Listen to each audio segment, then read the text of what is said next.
ಈಗ ನಾನು ಅದನ್ನೇ ಹೇಳ್ತಾ ಇರೋದು. ನನಗೂ ಮಾಹಿತಿ ಬಂದಿದೆ. ನಿಮ್ಮನ್ನು ಎಲ್ಲಿ ಬೇಕಾದ್ರೂ ನಿಲ್ಲಿಸಿ ಗೆಲ್ಲಿಸ್ತೀವಿ, ನೀವು ನಮ್ಮ ಪಕ್ಷಕ್ಕೆ ಬನ್ನಿ, ನಿಮ್ಮ ಜವಾಬ್ದಾರಿ ನಮ್ಮದು ಅಂತ ಕರೆದಿರೋದೆ.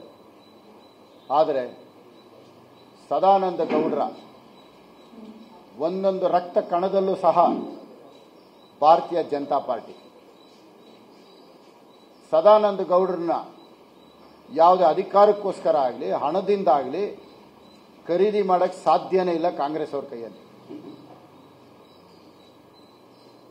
ನೇರ ನುಡಿ ವ್ಯಕ್ತಿತ್ವ ಇರ್ತಕ್ಕಂಥ ಸದಾನಂದ ಗೌಡರು ಅವರು ಕೊನೆ ಉಸಿರಿರೋವರೆಗೂ ಭಾರತೀಯ ಜನತಾ ಪಾರ್ಟಿ ಪಕ್ಷಕ್ಕೆ ದ್ರೋಹ ಮಾಡಿ ಹೋಗಂಥದ್ದು ಅವರ ರಕ್ತದಲ್ಲೇ ಇಲ್ಲ. ಇವ್ರ ಪ್ರಯತ್ನಗಳು ನಡೆಯುತ್ತೆ. ಈಗ ಎಲ್ಲ ಕಡೆ ಅದನ್ನೇ ಮಾಡ್ತಾ ಇದ್ದಾರೆ. ಪಾಪ ಸಣ್ಣ ಪುಟ್ಟ 20 ಲಕ್ಷ 25 ಲಕ್ಷಕ್ಕೆ ಬಹಳ ಜನ ಖರೀದಿ ಮಾಡ್ತಾ ಇದ್ದಾರೆ. ಸದಾನಂದ ಗೌಡರನ್ನು ಖರೀದಿ ಮಾಡೋಣಂತ ಪ್ರಯತ್ನ ಮಾಡಿದ್ರು. ಆದರೆ ಅಂಥದ್ದೆಲ್ಲ ಕನಸು ಕಾಂಗ್ರೆಸ್ ಅವ್ರ ಕೈಯಲ್ಲಿ ಆಗಲ್ಲ, ಅದಾಗೋದಿಕ್ಕೆ.